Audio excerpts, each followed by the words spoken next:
Welcome to Daily Review, your daily dose of literary exploration. We dive into books that spark curiosity and ignite growth. While our passion often leads us to nonfiction reads that empower and improve your life, no book is off limits. From gripping thrillers to insightful memoirs and compelling fiction to historical accounts, we're here to share and discuss all the interesting reads we discover. And today is definitely one of those compelling fiction reads. Oh, absolutely. Today we're diving deep into a particularly captivating work of fiction that truly exemplifies how a story can unravel complex themes and leave you with really profound insights. That's right. Our source material today is the novel Fearless by Lauren Roberts. It's a richly built fantasy world, sure, but beyond the magic and the adventure, it's a story that really compels us to think deeply about things like destiny, identity. Yeah, and the power of choice, especially when you're facing insurmountable odds. Exactly. So we're going to pull apart its intricate threads today, try to give you a clear, compelling narrative. This is specifically tailored for you, the learner, who might be looking for quick, thorough knowledge. Those aha moments we all love. Right, those aha moments and, a balanced perspective without getting totally overloaded with information. Absolutely. Our mission today is really all about uncovering the heart of this world, its unforgettable characters, and maybe some of the surprising truths hidden within its pages. Definitely some surprising truths. We'll explore these powerful themes like destiny versus agency, how much control do we really have, the kind of fluid nature of identity, the complexities of forbidden love, always a good one, and the intricate political machinations, all within this kingdom that seems like it's teetering on the brink of collapse. It really is. Fearless delivers on all of that. Yeah, so we're going to trace the tumultuous path of this young woman named Paedyn, her unexpected rise from obscurity, and the complex relationships that ultimately shape her fate and the future of her entire world, really. So, let's set the scene a bit. We need to talk about the kingdom of Ilya. It's a world that's marked by this stark, almost ruthless division. Right. Society is rigidly separated. You've got two main groups, the elites and the ordinaries. Big difference there. Huge difference. The elites possess these powerful inherent abilities like superhuman strength, maybe incredible speed. Some can even, subtly manipulate minds. Wow. Yeah. Yeah. And the ordinaries, well, as the name suggests, they have no such inherent powers. They're just ordinary people. And this isn't just a social thing, is it? No, not at all. It dictates everything. Where you live, your job prospects, your very chances of survival, basically. Yeah. And the kingdom is further defined by these dangerous and brutal public spectacles. They call them the purging trials. Purging trials. Sounds ominous. It is. Ostensibly, they're designed to identify and, celebrate the strongest among the elite. But as we'll see, they often serve a much, much darker purpose. Like what? Well, often it's about eliminating those deemed weak or undesirable or maybe just a threat to the established order. Okay, so it's political control disguised as a competition. Pretty much. It's a harsh, unforgiving world. Yeah. Power, whether it's perceived or real, is absolutely everything. So we have this really vivid backdrop, this fractured kingdom, Ilya. Let's dive into the journey of our protagonist, Paedyn. Her truly unlikely ascent from an ordinary existence to, potentially becoming queen. Yeah, it's quite the arc. We first meet Paedyn Gray, and she's in the impoverished slums of a place called Loot. Loot. Yeah, the place just whirls away from the glittering spires and the privilege of the elite world. Her life, as the novel puts it, has been spent in the slums, crowded and hungry. That's got to shape you. Oh, profoundly. It's not just a background detail. It's fundamental to who she is. Her experiences in Loot, they've honed her perception, made her incredibly sharp, street smart, resilient in ways the elites probably can't even comprehend. And her motivation, initially, it's almost primal, isn't it? Absolutely. She says it herself. I've dreamed of nothing in this life except to survive it. Wow. Just survive. It's raw, yeah. Pure necessity. It shapes every single decision she makes early on. But then fate, or maybe something else, intervenes. She's unexpectedly thrust into the purging trials. An ordinary in the elite trials. Exactly. This is not supposed to happen. It's a challenge strictly reserved for the elite. So you can imagine the sheer terror, but also maybe a spark of defiance. This must ignite in her. Oh, definitely. It must send shockwaves through the system. It's an immediate seismic challenge to Ilya's rigid social order. Her mere presence there, it's an act of defiance, whether she fully intends it that way or not. She's the ultimate outsider. Completely. Yeah. Seemingly lacking the inherent powers that the elites value, yet she's competing on their most sacred ground. And this immediately forces everyone, the reader, the characters in the story, to question, what is power in this kingdom? Is it really about inherited ability, or is there something else? Adaptability, maybe? Street smarts. That's a great way to put it. It's an early aha moment, I think. The true test might not be raw strength, but adaptability, observation, maybe even deception. Okay, so the trials themselves, this is where things really kick off. The first one is bravery, set in the Sanctuary of Souls. Sounds lovely. Oh, it's terrifying. The task is to retrieve a coveted crown from a crypt deep within this bandit-claimed territory. Bandit territory, so it's not just the environment, it's other people too. Exactly. It sounds less like a trial and more like, well, like you said earlier, a deliberate death trap. What kind of dangers are we talking about here? It's not just a treasure hunt, yeah. It's a descent into chaos. Paedyn faces all manner of danger. You've got the bandits, swarms of bats. Ugh, bat. The oppressive, utter darkness of the crypt. And she has this chilling realization, she thinks, the absence of light is the absence of knowledge. I have no idea what it is that awaits me in these caves, and that is a foolishness I fear. That's insightful. Her fear isn't just physical, it's intellectual. She relies on knowing things. Precisely. Her intelligence, her keen observation. Those are her real strengths. Being deprived of light, of information, that's her greatest vulnerability. So this isn't just about physical bravery, it's about confronting the unknown. When your core survival mechanism, your intellect, is basically blindfolded. Yet somehow, despite this paralyzing fear, the inner turmoil, she pushes through. She does. There's a really powerful line where she reflects on her own struggles. I don't dare look in a mirror because what stares back is a mosaic of every mistake, every tragedy traced into my skin, and the looming shadow of each one to come. Wow, that's heavy. It really shows the weight she's carrying. It does. The burdens of her past, the terrifying uncertainty of what's next. It's a great reminder that heroism isn't about not being scared. It's often about pushing past that profound self-doubt. And she actually does it. She gets the crown. She succeeds. She pulls the coveted crown from the queen's body. An ordinary girl emerges from the darkness against all odds, holding this symbol of elite power. It completely upends everyone's expectations. That must have caused a stir. Oh, absolutely. Her survival, her success in this seemingly impossible first trial, it earns her this almost mythic title, the Silver Savior. The Silver Savior. Sounds like they think she has powers now. Exactly. It implies this perceived power, this almost supernatural status among the common folk. Maybe destiny has chosen her, right? But Paedyn herself, she's acutely aware it's a facade. She states it plainly. I'm good at pretending. Ah, there it is again, pretending. Yeah. This introduces that fascinating dichotomy, that tension between her public persona, this dazzling savior figure, and her deeply insecure internal reality.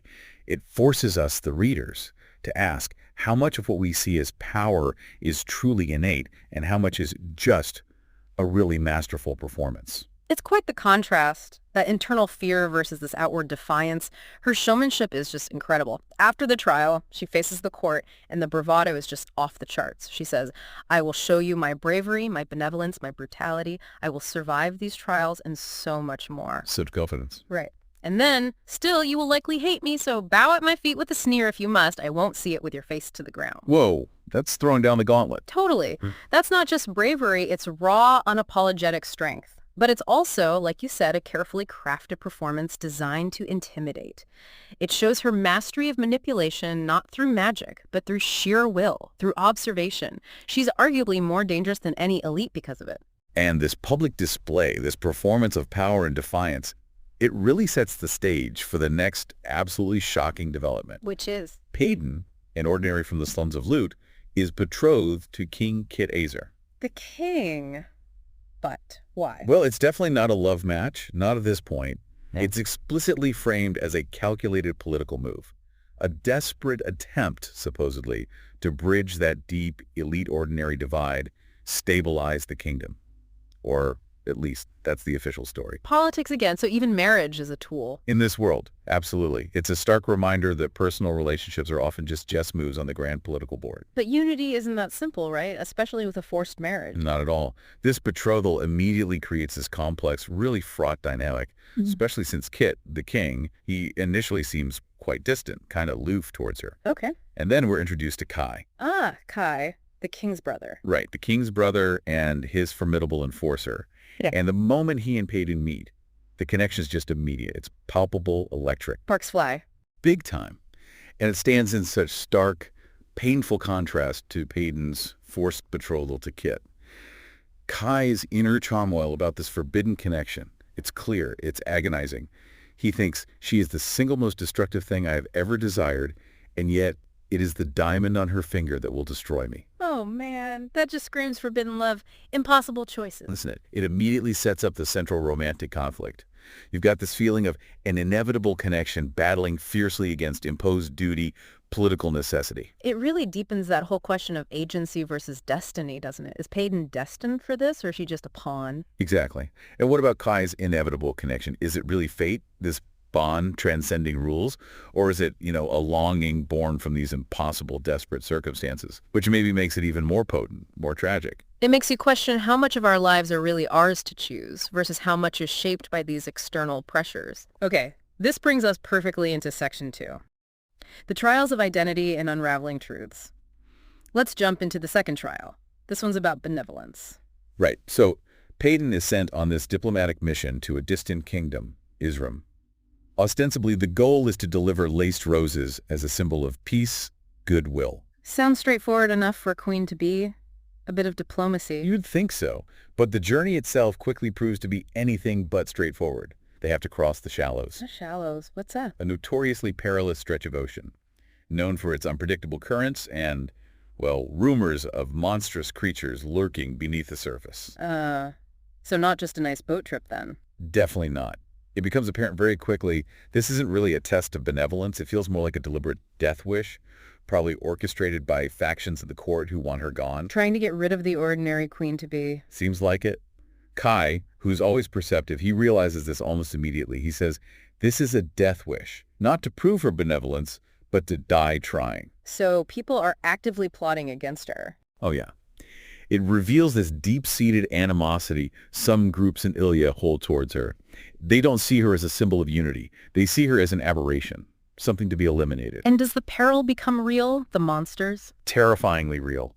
There's a vivid description of a brutal sea monster attack on their ship, which is called the Reckoning. Apt name. Isn't it? It's visceral, chaotic, terrifying. Paedyn's life is in immediate danger. But through it all, Kai's role as her protector just shines through. He's like a beacon in the storm. He steps up. Completely. Utterly dedicated to her survival. He tells her with this fierce conviction, I promise to save your life again and again, and I will, whether you allow me to stay in it or not. Wow, that's intense. It really solidifies their bond. It does. Amidst the chaos, it reinforces that his connection to her goes way beyond any duty to his brother or the crown. It's a bond forged in shared peril, shared survival. And this trial, even though it's external physical, it connects back to her internal struggles, right? Her fears. Deeply.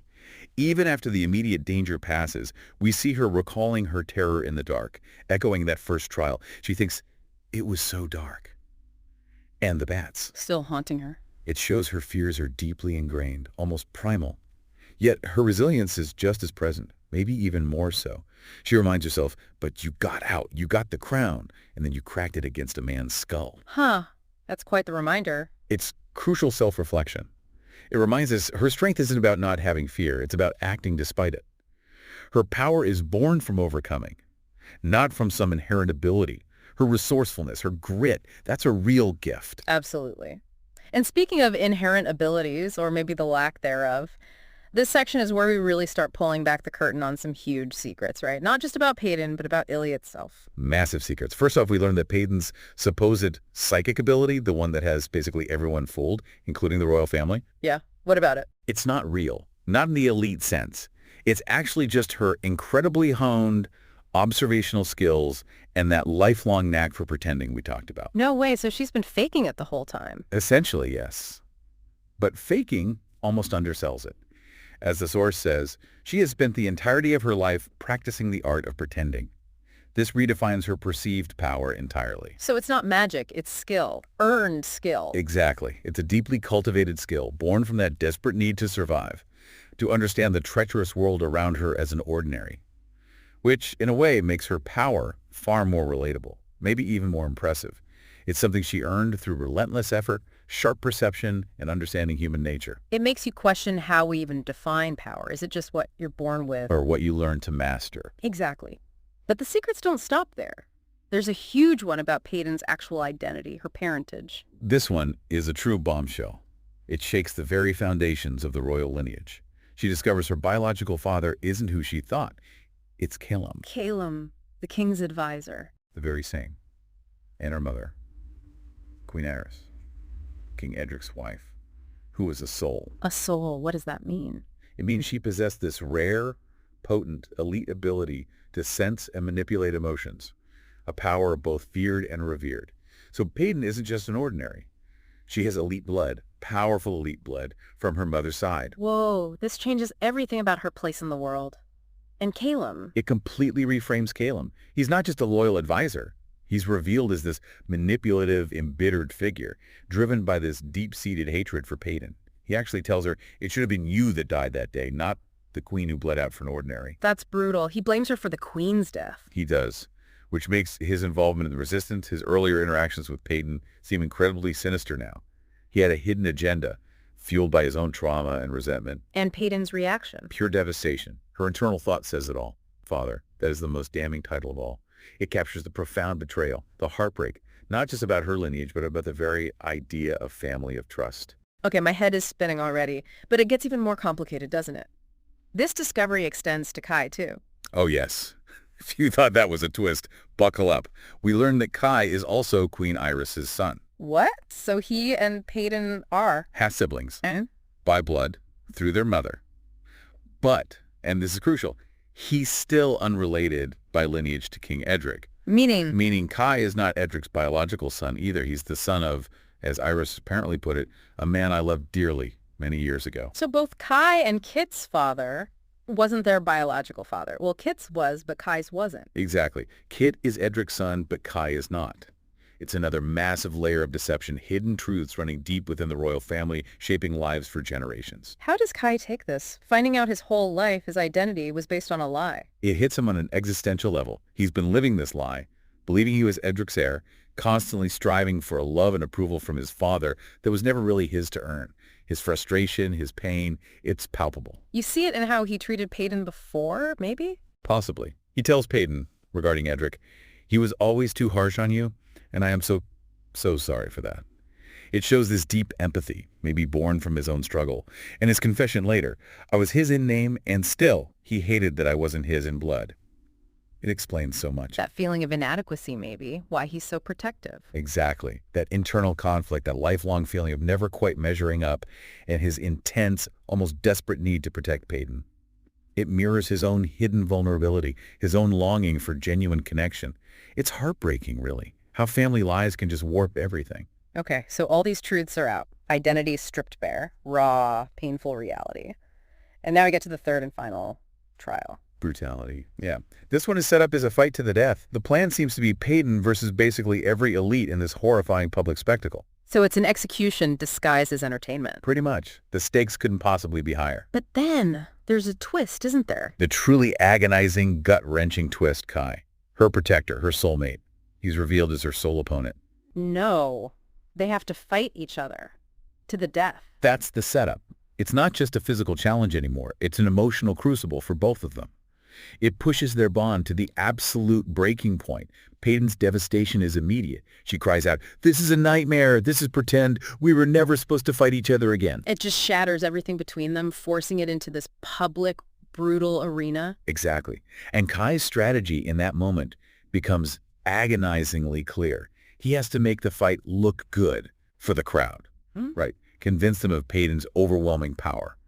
But internally, he's protecting her at all costs. Wow. We witness this intense physical confrontation. It's like a harrowing ballet of pain and sacrifice. They use their abilities, yes, but there's a hidden purpose. Kai deliberately injures himself, making it look like Paedyn is winning, ensuring her perceived victory, ensuring her survival. He's sacrificing himself for her. Completely.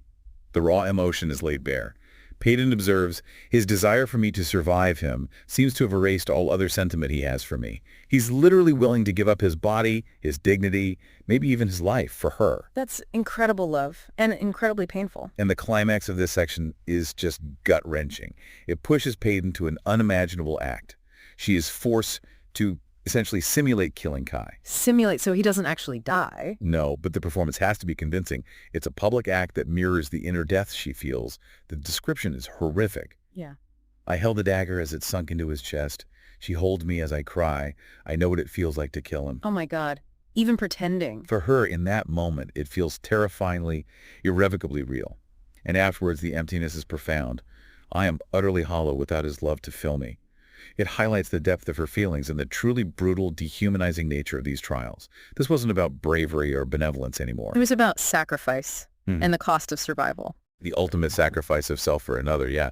And the terrible costs of survival in a kingdom built on so many lies. This simulated death, this ultimate betrayal of their bond for survival's sake. It leads us right into Section 3, doesn't it? The King's Shadow and a Kingdom's Fate.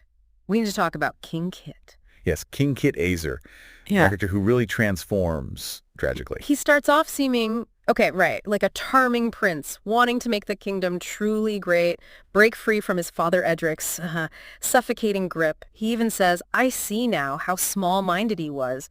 I want to make this kingdom truly great. Seems noble enough. He certainly presents that facade, yeah. Yeah. Ambition, reform. But beneath that veneer, there's a dark, terrifying secret. It explains his descent into madness. What is it? Kitt's increasingly erratic behavior, his paranoia, his obsession with power. It's because he took a dose of the plague himself. Why would he do that? He believes he can control it, harness it somehow for Ilya's greatness. He says with his totally deluded conviction, maybe it was a mistake. I will survive this plague. I have to. I have to be great. He thinks the plague will make him powerful. That's insane. It's devastating. It explains his transformation from this potentially benevolent ruler into a dangerous, unstable tyrant.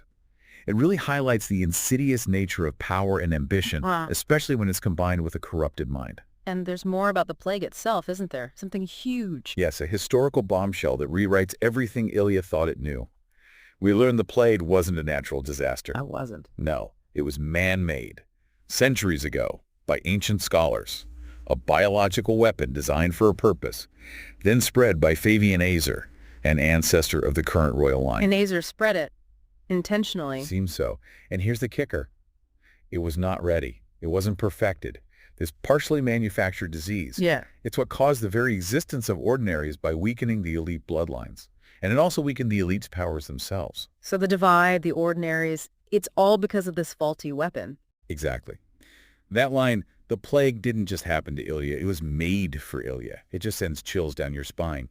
It completely rewrites their history, exposes this deep systemic deception at the very heart of their society. So the whole natural order is a lie. The total lie.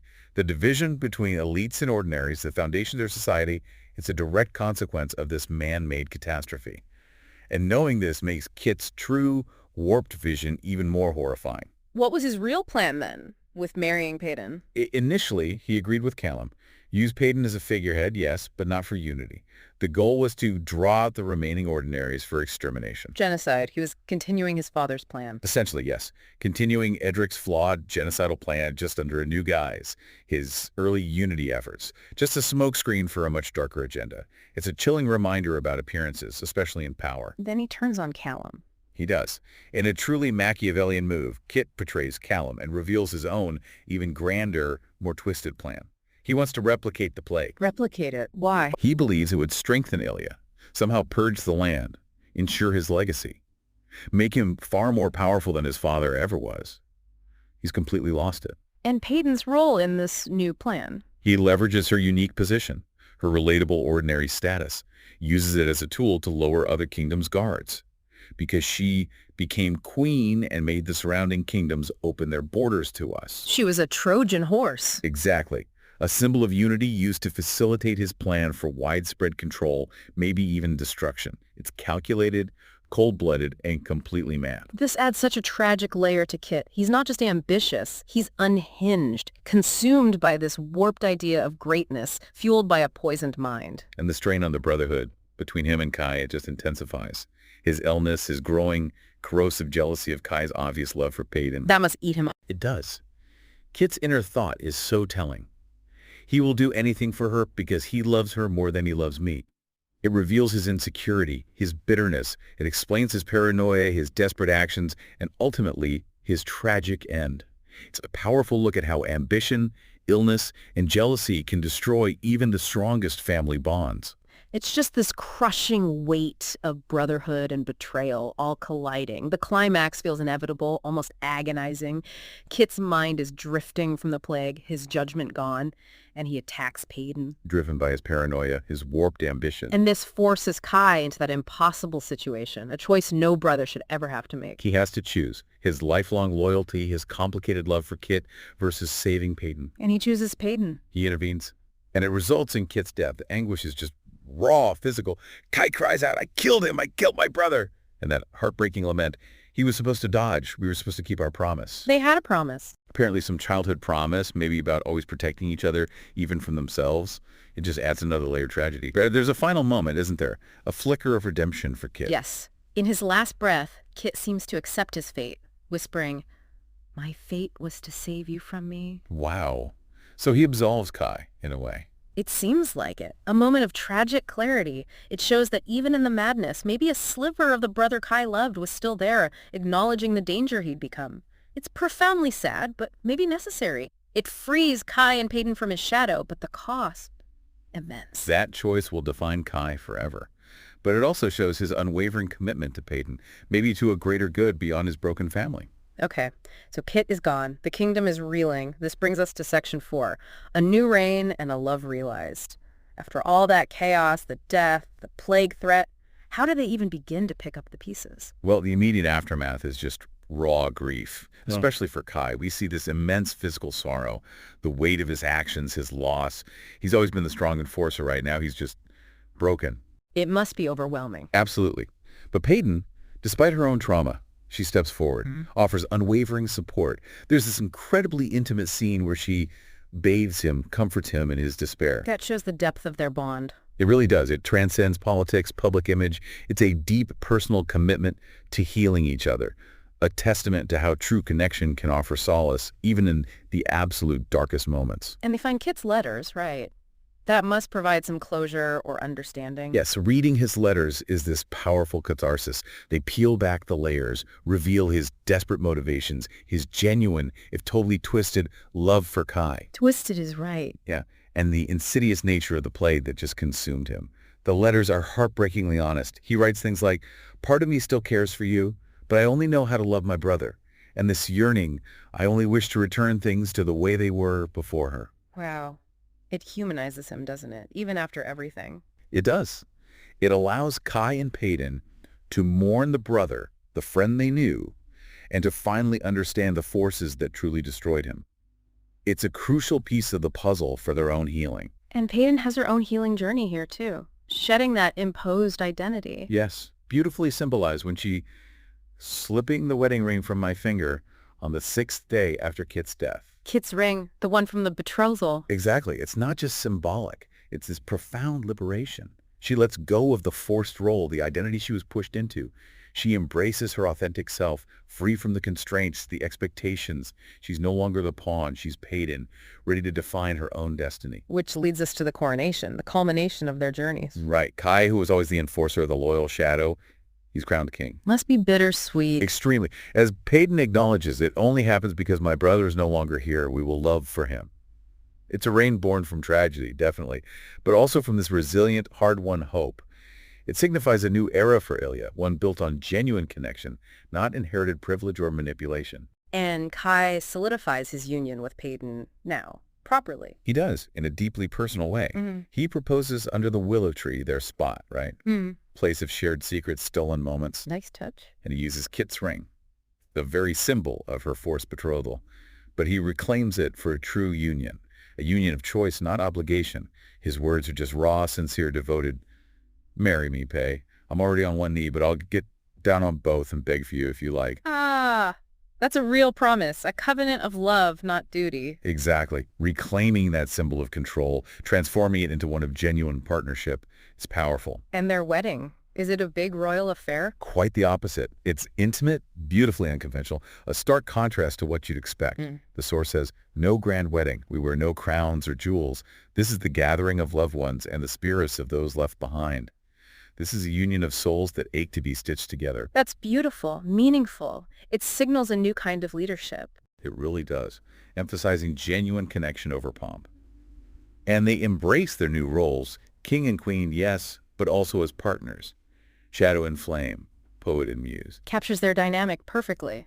Balanced, interdependent. And under their rule, the kingdom actually starts to transform, positively, moving away from that fractured, fear-driven past. How so? The kingdom is open, our borders welcoming of trade and travelers. It's a direct reversal of the old isolationist, fear-mongering policies, fostering community prosperity. And the divide between elites and ordinaries. That starts healing too. It's central to Paedyn's vision.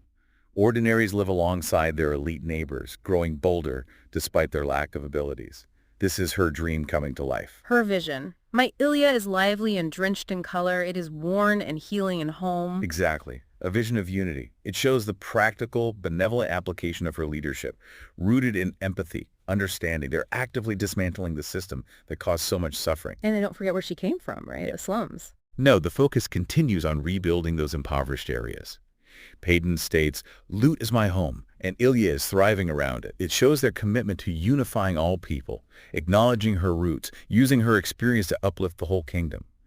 It's about real, tangible change, not just symbols. Action and compassion, a different kind of rule. Definitely. And Paedyn's personal journey, how does that resolve? It culminates in this profound act of self-acceptance. She starts displaying her scar, the one carved into her, not with shame, but proudly, as a symbol of survival, resilience. I once wore this carving with shame, but now it is proof of my survival. Powerful, isn't it? She recognizes her strength, her power is earned, not gifted. It's a statement about accepting yourself, finding strength in adversity, embracing your true identity, however it was forged. And Kai, how does he settle into this new reality, this love? He fully embraces it. That cocky bastard charm is still there, thankfully. But it's grounded now in this deep, mature partnership. He's her protector, yes, but also her equal. He acknowledges how profound, how inescapable their connection is, calling her his undoing, his inevitable. Undoing and inevitable, that says it all. It does. And their continued banter, even when their daughter, Kitt, arrives. They have a daughter. Yes, whom Kai endearingly calls a not-so-vicious little thing. It highlights their deep, enduring connection, the normalcy they've fought so hard to build amidst these extraordinary lives.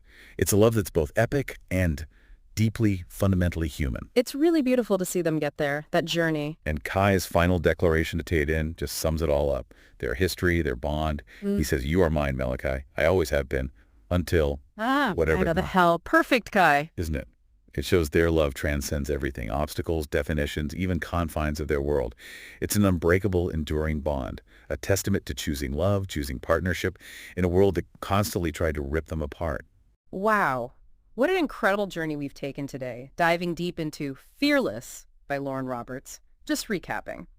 Paedyn starts as an ordinary in the slums, gets thrown into the purging trials. Navigates treacherous politics, discovers shocking truths about her identity, about Kai's. Survives a simulated death, becomes queen, and Kai, the loyal enforcer, wrestling with forbidden love, devastating family betrayal. Steps into a role he never sought, becoming king. And together they emerge, co-rulers of a unified Ilya. Their reign shaped by all those trials, the revelations, and this profound, hard-won love that literally rebuilt a kingdom. Yeah, this deep dive really highlights how characters, despite seeming to have these predetermined fates or rigid societal roles shoved on them, they ultimately make choices. Choices that redefine who they are and redefine the world they inhabit. Paedyn's journey from pretending to living authentically, finding her earned power. And Kai's shift from that duty-bound enforcer to a king driven by genuine connection. They're powerful testaments to the human spirit, aren't they? Absolutely. Their story is this profound reminder that identity isn't just what you're born into. It's what you choose to become, shaped by the struggles you face, the relationships you forge. So for you, the learner, maybe consider this. How often do we, maybe like Paedyn, find ourselves in situations where we feel like we have to pretend or adapt to external expectations? Want pressure to fit in, yeah? And how can understanding our true selves, our own earned strengths, help us navigate those challenges, help us form genuine connections the way Paedyn and Kai ultimately did? Their story is such a powerful example of how the biggest transformations often come from confronting the biggest lies, both the ones within ourselves and the ones out there in the world. Well said. And maybe a final provocative thought to leave you with, something to mull over. In a world where even a king, like Kitt, can be utterly consumed by pursuing greatness at any cost. Ultimately succumbing to his own warped ambition and that man-made plague. Right. What truly defines a lasting legacy? Is it power achieved through ruthless means, through inherited status? Or is it a kingdom, maybe even just a community, unified by genuine connection, by love, by a commitment to healing and finding the truth? That's a deep one. Power versus connection. What truly lasts? It's a question that definitely echoes far beyond the pages of Fearless, I think, right into our own understanding of leadership, legacy, and maybe just how we want to live together. Thank you so much for tuning in to Daily Review. We truly appreciate you joining us for your daily dose of literary exploration. Your support means the world to us and helps us continue to share these amazing books with you. It really does. If you're enjoying what you hear, please consider taking a moment to subscribe, rate, like, and comment on any of the platforms you're listening from. This really helps support our channel and allows us to get better and bring you even more great content. We appreciate every click. And if today's review sparked your interest and you're ready to dive into a copy of the book, please consider using the link in our description to make your purchase. Not only does it make it easy for you to get your hands on the book, but it also directly supports our channel and the author, allowing us to keep bringing you more great content. Thanks again for being a part of the Daily Review community.